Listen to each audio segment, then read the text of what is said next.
these people had one thing in common. They knew they had it in themselves. They knew they could be something beyond where they were. They were willing to put their time, their energies to better themselves.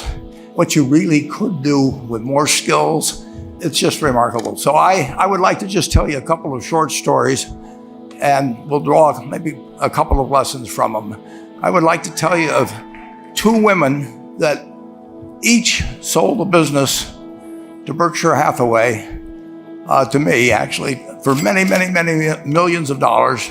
Both of them started with $2,500. By a coincidence, it was the exact same amount. It was everything they had in the world. And one of them was a woman who landed in Seattle in 1917, couldn't speak a word of English, had a tag around her neck.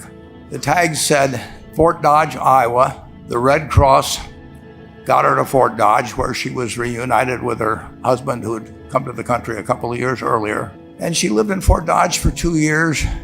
And as she put it, she felt like a dummy. She couldn't pick up the language. She couldn't learn a word. And so she and her husband decided to move to Omaha. So they came to Omaha in 1919. And there she found a small colony of Russian Jews, so she started feeling more at home. And then as her oldest daughter went to school, she would come home, this daughter, Frances, and she would teach her mother the words she'd learned in school that day.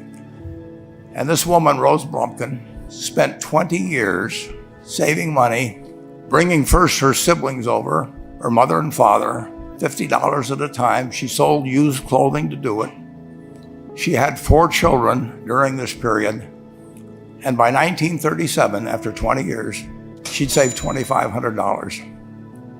She went to Chicago and she bought what she could of furniture. Her dream had always been to open a furniture store. And this woman who had never gone to school one day in her life, with $2,500, but with the same spirit that the people in this room had about having a dream and working to accomplish that dream, she built a business which she sold to me in 1983 for $60 million approximately, and which did $1.5 billion worth of business last year. The 4th generation is working in that business. This woman, Rose Blumpkin, she worked for me until she was 103. And then she retired and she died the next year, which is a lesson to all of Berkshire's managers that premature retirement, you can't tell what's going to happen. But Mrs. B, with her $2,500, one further fact about her, she could not read or write. And she went into a furniture business, and she didn't bring anything unique in furniture, but she brought a determination to succeed. She knew she could outwork anyone else. She knew she cared about her customers. She worked at very low gross margins, but she built this incredible business. And I saw one other woman who did a similar thing with $2,500. I paid her hundreds of millions of dollars for her business. So I decided to go to the source and get these people before, I don't want you guys coming around to me asking me hundreds of millions of dollars. I'd like to join in with you much earlier. So I've followed this group. And today I'd like to tell you about one other small business person. This person, I went to buy his business from him, and he turned me down, which was very wise. But this was a fellow who was born about 8 years before I was. He was born in 1922. We'll call him Jack, lived in the Midwest. He was a pretty good athlete, didn't like school much. And I'm going to tell you one thing early in the story. Maybe you can figure out who the guy was. The company he built hires more college graduates each year than any other company in the United States. And this fellow, who was destined for this but did not know it, Jack, went to college for a year and then dropped out. He really wasn't that interested in school. And the year he dropped out was 1941. And when the the United States became under attack, he went down to the Army Air Force recruiting station, volunteered, and they turned him down because he had hay fever. So he went over to the Navy and again volunteered, and they took him. They put him on an aircraft carrier. He flew small fighter planes during World War II, got 2 distinguished flying crosses from the Navy, and then he came back to the Midwest. So now we've got a young guy. Probably by this time he would be 23 or 24 years old. And the interesting thing is, he got back to the Midwest, and he actually kind of went from one job to another for a short period of, or not such a short period of time. And he finally became a used car salesman at a Cadillac dealership in St. Louis, Missouri. And at age 35, having moved up in the organization, the sales organization, he said to his boss, "Could I go into car leasing business with you?" The boss said, "Well, if you'll cut your salary in half and you'll come up with," I think it was $25,000, which he borrowed, "we can become partners in a car leasing company." So my friend Jack started at age 35 in the car leasing business. And he had 7 cars. It was pretty slow. In fact, one of the things he did was whenever the phone rang, he let it ring 3 or 4 times so people would think that he was very busy answering other phones. And of course, it was the only call he was going to get all day. So his first venture was okay, but it wasn't really going to go anyplace. And there's a lesson in this for all of us. At age 40, he decided, with 17 vehicles, 17 cars, he was going to go into competition in the rent-a-car business. So now he's taking on Hertz and Avis and National and people like that who have hundreds and hundreds of thousands of cars. And he's got 17 cars, and his cars aren't any different than theirs. I mean, he's buying them from General Motors or Ford or Chrysler. And he can't get the airport locations. Those companies have them all sold up. But he was determined that he would basically offer the customer, can't offer him a different car, but he can offer them friendlier service than they've ever seen. And so he started a company. He named it after the battleship that he'd flown from in the Pacific, which was the USS Enterprise. And he died about a year and a half ago. But when he died, his rent-a-car company, starting with those 17 cars, was worth more than Hertz and Avis and all the rest of the rental cars put together. The man's name was Jack Taylor, and his son, Andy Taylor, is a good friend of mine, runs the business now. A grandchild is in the business.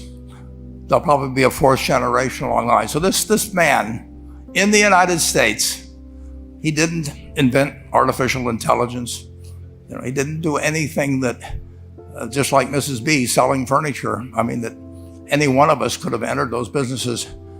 But he lived by the creed, basically, of delighting his customers and working with people and establishing the relationship with them so that they in turn would want to delight the customers. He couldn't go out there and take care of every rental car possibility, but he learned how to project himself and his attitude toward his fellow man and his desire, to make a friend out of every customer. He managed to take very ordinary cars and turn them into this extraordinary business from virtually nothing. And it illustrates several points. One is, you don't necessarily get it right exactly right the first time. I mean, the car leasing business, basically you were competing on the cost of money to finance cars. And it's very hard to delight a customer when you just give them the car and tell them to send you a monthly check for 5 years and you'll be back at that time. So his talents were being wasted basically in that business. But at the age of 40, with all of that experience behind him, he found the golden key. He took a very ordinary business and turned it into an absolutely extraordinary operation, just like Mrs. B or Rose Blumpkin did with furniture. And he didn't worry about whether the Federal Reserve was going to tighten or ease. He didn't worry about whether the stock market was up or down yesterday. He didn't worry about the things he couldn't change, but he did focus on the one thing he could change, and that was the customer's experience. And I have seen the one that got away, Enterprise. I went down to Florida and tried to talk him into selling to Berkshire, and he was smart enough not to do it. Probably the value of the company has quadrupled since I made that visit.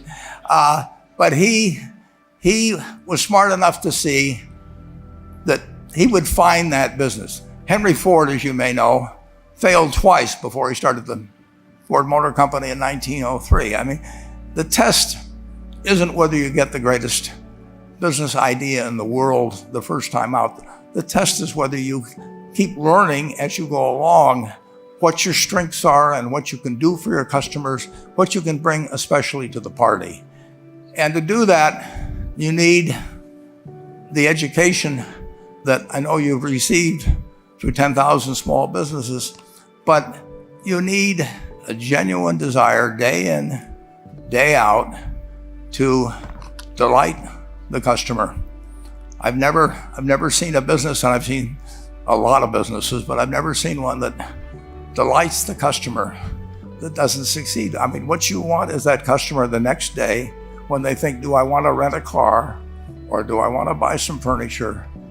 What goes through their mind? You know, it's the place where they've had a great experience.